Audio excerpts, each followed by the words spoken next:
Saudações, Vigia das Pessoas. Estamos vendo a série Primavera com Caleb e Josué. Estudo da Bíblia semanalmente aqui no canal Vigia das Pessoas. A gente usa esse guia de estudo aqui. Esse não, tá lá dentro. Também conhecido como lição da escola sabatina. Trimestre passado a gente estudou a saga de Moisés. Foi maravilhoso, né? Eu coloquei você aqui para você ver o sol nascer.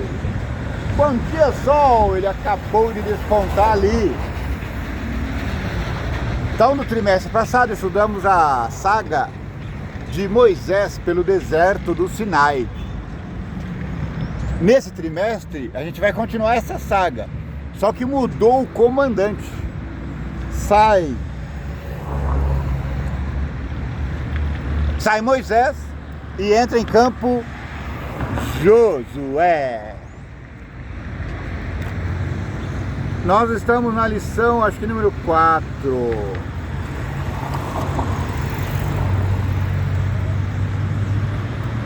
O conflito por trás do conflito.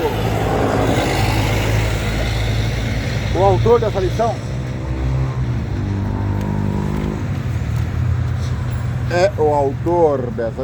é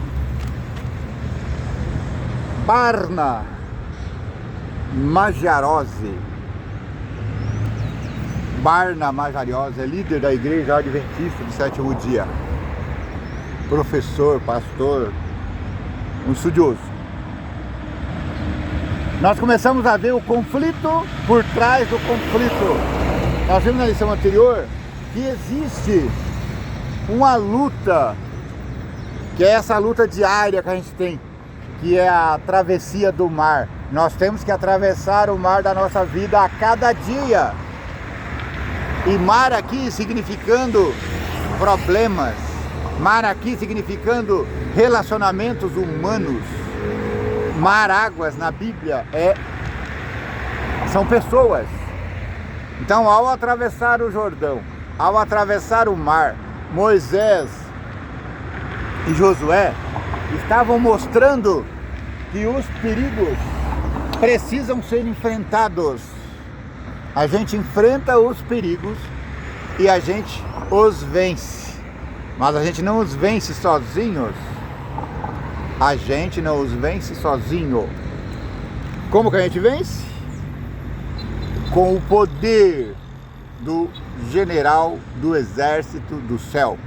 Com o poder de Jesus Cristo, nosso Senhor e Salvador. O verso áureo, o verso memorial da semana é: não houve dia semelhante a este, nem antes nem depois dele, tendo o Senhor assim atendido a voz de um homem, porque o Senhor lutava por Israel. Josué 10:14. A gente vai chegar nesse dia ainda, lembra? O sol parou. Para, sol, no vale de Aijalon. Para, sol, na ponte férrea do Antônio João. Josué mandou e Deus obedeceu, porque foi Deus quem segurou o sol. Você tá ouvindo esse sinete aí? Tava com saudade, né? Nós estamos aqui no alto da estação Antônio João, em Barueri, a cidade mais rica do país. Sim, eles também têm dinheiro. Esse sino está avisando que o trem está chegando. Antigamente, quando não existia essa ponte que nós estamos aqui a mais ou menos 1000 metros da ponte do Alphaville, onde eu gravo sempre, que é o rio Tietê. Antigamente não existia essa ponte, então existia uma passagem de nível, qual seja, uma cancela que deita quando o trem vai passando, entende? Então eles tocavam esse sinete para avisar que o trem está passando. Aí a cancela baixava, o trem passava, a cancela erguia, as pessoas passavam. Com o tempo, a prefeitura, a municipalidade, erigiu essa ponte aqui sobre a linha férrea e ela fez uma passagem, uma passarela para acesso de pedestres. Mas eu não sei porquê, talvez por saudosismo, eles conservaram a cancela e ela funciona até hoje. Enquanto o sino está tocando, o trem está passando. Lá vem o trem na estação Antônio João. Ó, parou. Quer dizer que o trem passou.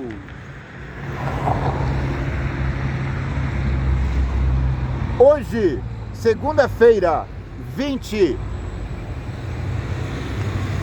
de outubro, primavera brasileira.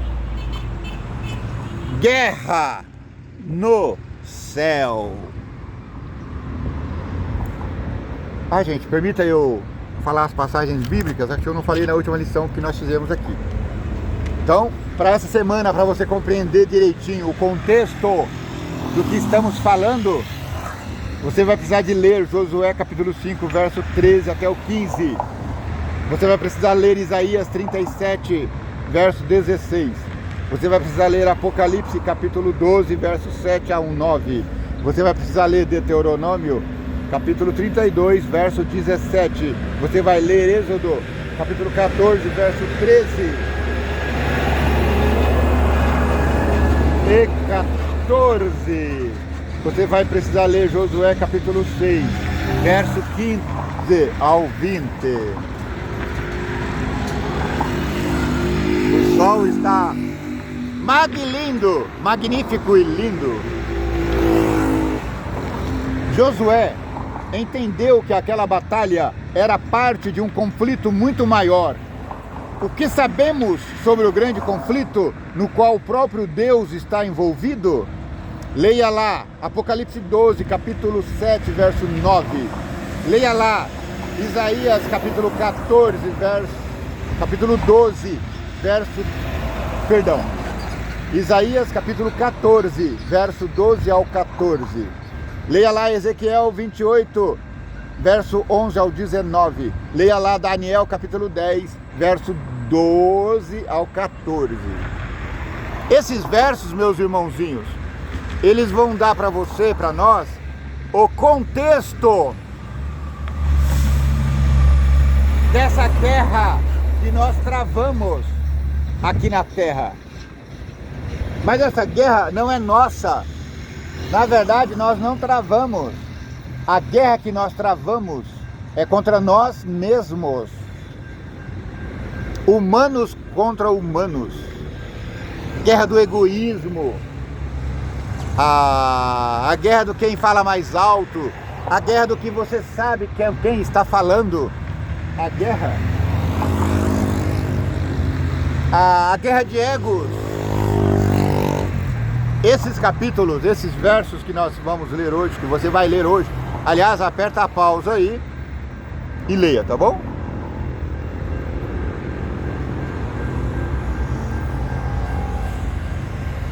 Eles vão mostrar o contexto de uma grande guerra no céu. Apocalipse fala: houve guerra no céu. Miguel e seus anjos lutou contra o dragão e seus anjos. Miguel venceu a guerra. E Miguel arrojou o dragão e seus anjos para a face do abismo, para a terra. Miguel é Jesus Cristo. Miguel é o grande comandante do exército do céu. Miguel é Jesus Cristo. Você vai perceber isso no contexto dessas passagens. E agora vem o comentário do autor. Eu até esqueci o nome do autor. Eu gosto sempre de falar o nome da pessoa, porque é uma pessoa falando. Não é algo impessoal, é pessoal. Então o nome dessa pessoa que fala é Barna Magiarose, Barna Magiarose. E o autor da lição, Barna Magiarose, ele comenta do seguinte modo essas essas passagens. Deus povoou o universo com criaturas responsáveis a quem deu livre-arbítrio. Um requisito indispensável para que exista o amor. Só pode haver amor num ambiente em que haja liberdade. Liberdade de escolha. Essas criaturas podem escolher agir de acordo com a vontade de Deus ou contra a vontade dele. Então Deus criou um grande exército no céu. Hipoteticamente, vamos imaginar que fossem 9 bilhões de anjos. Esses 9 bilhões de anjos no céu alegravam-se cada manhã com a existência de Deus e de Jesus Cristo. Numa dessas manhãs, uma dessas criaturas, chamada em Apocalipse de dragão, nós sabemos que é Satanás, Lucifer, se revoltou contra o seu Criador. E ao se revoltar, ele convenceu boa parte das gentes celestiais, 1/3, qual seja 3 bilhões de anjos. Então quando o Apocalipse fala houve guerra no céu, é essa guerra, a batalha de Miguel Jesus Cristo contra o dragão. Miguel venceu a guerra e arrojou o dragão para a terra, provavelmente antes da criação dos seres humanos. Então, depois Jesus, Deus, o Espírito Santo, os 3 seres celestiais, criaram o homem. Agora, nessa criação perfeita que tinha livre-arbítrio, que eram os anjos, Deus resolveu criar uma criatura mais perfeita ainda, semelhante ao próprio Deus, semelhante a Jesus Cristo, Filho de Deus. Imagina, a tropa que estava, como é que fala, quando você vai para um lugar, você vai refugiado. A tropa que estava refugiada aqui na terra, a tropa de anjos, qual seja 3 bilhões, não gostou muito disso. E eles falaram, não, a gente convenceu 1/3 do céu, a gente pode convencer 100% da terra. Na época, 100% da terra eram 2 habitantes, Adão e Eva. E eles foram conversar com Adão e Eva. E Adão e Eva resolveu acreditar neles, na rebelião. Então a terra hoje é uma terra em rebelião contra Deus. Nós entramos numa guerra que não era nossa. A guerra era de Miguel e seus anjos, e o dragão e seus anjos. Mas o dragão, na pessoa do anjo, engambelou o primeiro casal. E o primeiro casal aderiu à guerra contra Deus. Então é essa guerra no céu que foi estendida para a terra. Essa guerra não se batalha com espadas. Essa guerra não se batalha com canhões. Essa guerra se batalha aqui, ó, no cérebro. É o bem lutando contra o mal. E tudo que você precisa fazer é aderir um lado. Eu adiro o lado do bem. Eu adiro o lado de Miguel. Eu adiro o lado de Jesus Cristo. Você também adere? Então se inscreva no canal para que outras pessoas possam receber essa mensagem simples, como simples nós somos, mas bem verdadeira. Uma mensagem que vai calar fundo ao seu coração, no seu coração. Vai falar fundo ao seu coração e vai calar fundo no seu coração. Deus povoou o universo com criaturas responsáveis a quem deu o livre-arbítrio, um requisito indispensável para a existência do amor. Essas criaturas podem escolher agir de acordo com a vontade de Deus ou de acordo ou contra a vontade dela.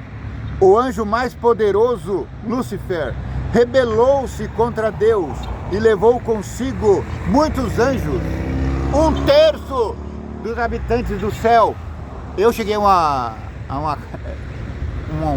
um hipotético número de 3 bilhões. 3 bilhões de seres celestiais se revoltaram contra Deus. A notícia boa é que 6 bilhões, 2/3, continuaram fiéis. Isaías e Ezequiel se referem à origem desse conflito, embora alguns estudiosos tendem a restringir o significado de Isaías 14 e Ezequiel 28 ao rei da Babilônia e a um governante de Tiro. O autor aqui, ele é honesto, ele fala: tem alguns teólogos que veem lá Isaías 14 e Ezequiel 28 e percebem a referência apenas aos reis de Babilônia e Tiro. Mas pela efervescência do texto, pela magnanimidade das figuras ali apresentadas, esse autor, e eu também acredito, que a referência ali é a um ser maior do que um ser humano, a um rei maior do que um rei terrestre. Então provavelmente está falando do príncipe do céu, o príncipe caído, Lúcifer.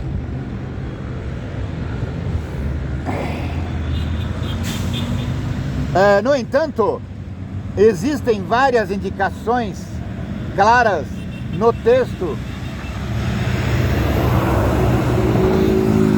bíblico que apontam para uma realidade que vai além disso. É dito que o rei da Babilônia estava no céu, então não pode ser um humano. Vai com Deus, hein? Se o rei da Babilônia estava no céu, não pode ser um humano. Perto do trono de Deus, Isaías 14, 12 e 13. E que o rei de Tiro morava no Éden. Quem é que morava no Éden? Quem era a serpente peçonhenta que morava no Éden? Deus, na pessoa de Jesus, sussurrou no ouvido de Adão: cuidado! Não vá àquela árvore que está no centro do jardim, porque ali tem um refugiado do mal.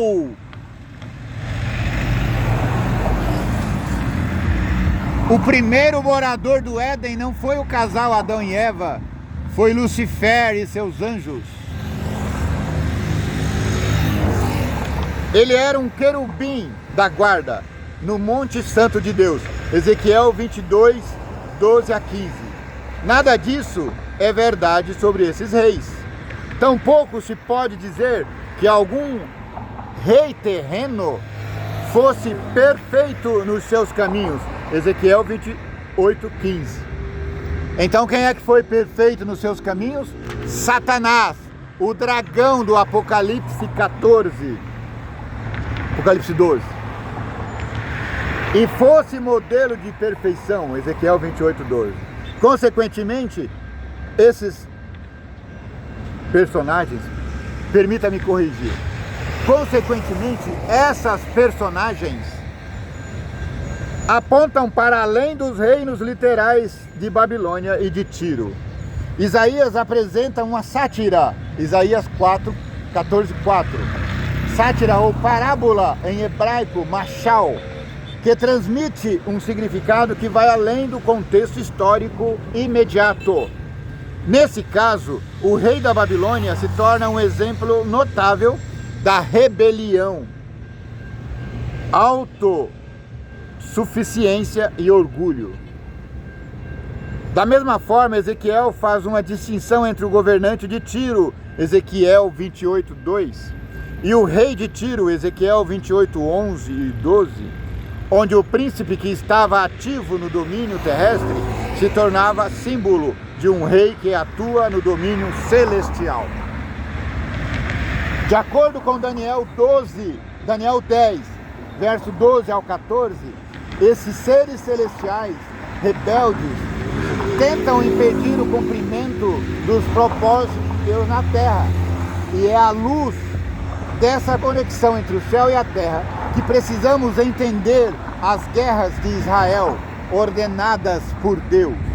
É no contexto do grande conflito celestial que precisamos perceber as guerras que travamos aqui na terra. É no contexto celestial.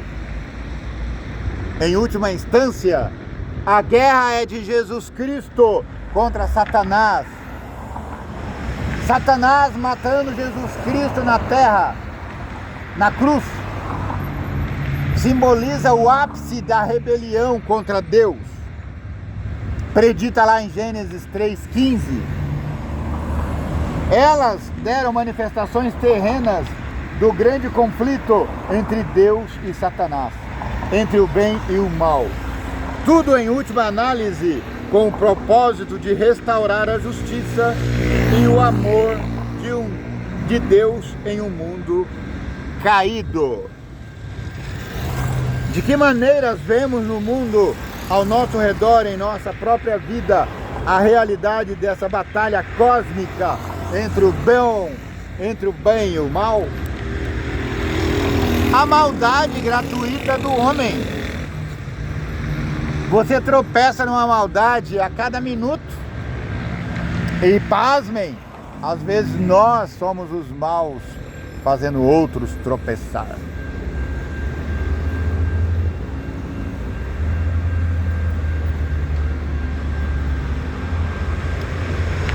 Muito obrigado porque você esteve até aqui. Considere se inscrever no canal se ainda não for o caso. Compartilha. Fala se você gostou ou não gostou. Pro YouTube tanto faz se você gostou ou não. O importante é que você se manifeste. Que o vigia das pessoas te abençoe e te guarde. Que o vigia das pessoas tenha misericórdia de ti. Que o vigia das pessoas faça resplandecer o teu rosto sobre ti. Que o vigia das pessoas te dê paz. Amém.